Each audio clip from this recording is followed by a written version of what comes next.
to have this view of league tables when people choose universities, and I don't really tend to like that because they overlook the fact that the department is actually more important than the university itself. So I was very attracted to the sort of national and international reputation of Royal Holloway Geography, and I think with the research-led courses that we have and our research-led lecturers and members of staff there really does make it, a solid reason to study geography at Royal Holloway. The courses are really tailor-made for the students, and your needs are met by the members of staff there.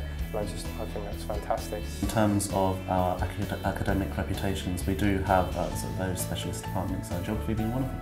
The staff at the department are very friendly, so even though we do have a sort of more professional student and professor relationship, it tends to be very informal. You sort of pop along to their office during their office hours if you have any queries. They're very happy to sort of reply to any inquiries you may have in person or through email, and they're sort of more than happy to support you through that.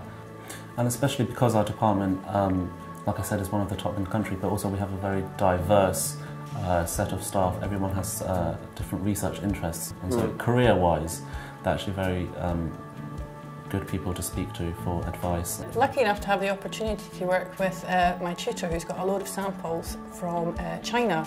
So we've been processing those, which has been really good practical experience.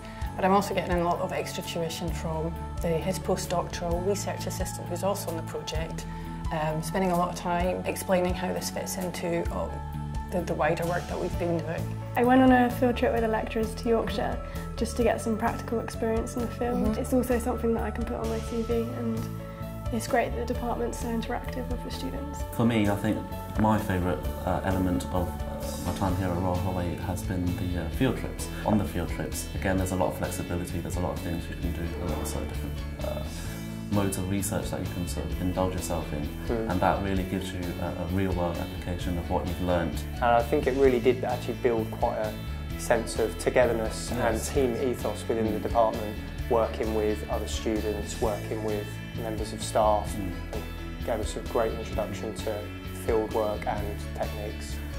It's a great chance to not only learn but also to socialise, so you get to know everyone. Linking to the Andalusia 2012 Spain trip, which I went on in geography in January, some of the main points from the trip which really stay with me now is the independent work which we undertook in Restebel.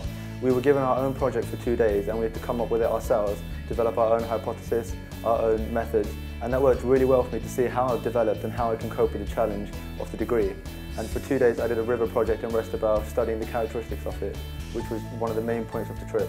Also, the different processes in a different country was one of the main highlights, how I could learn about a country in different ways, not just looking at it physically, which is my degree, but the degree is also very diverse, and I can learn it in a human and physical way, which benefited me very well. I went to Kenya for my second year field trip.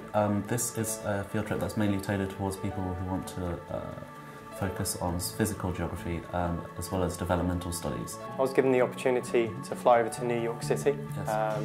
so that was an absolute fantastic opportunity. Provided me with historical but also urban geographical experience, exploring the cityscape, the tourist attractions of New York, but also delving into part of New York's history, and quite a dark history. My research looked at the role of private investigators in unearthing prostitution during the 19th century. And that gave me the opportunity to go to New York Public Library, work with original archives and original letters that were sent. I think what you touched on there is the sort of independence that you can get. So whilst the courses tend to be fairly structured, you have lectures and seminars. Seminars tend to be more informal. There's a lot more opportunity for discussion rather than a more sort of direct route of teaching. You're actually allowed to sort of express your ideas a bit more. I think that independent learning is really exemplified by our dissertation research that we get to do in the third year. Myself, I got to go to central London. I was looking at security systems during the Olympics and how they regulated areas of public space. Got to meet loads of good contacts which have now sort of led to career opportunities as well.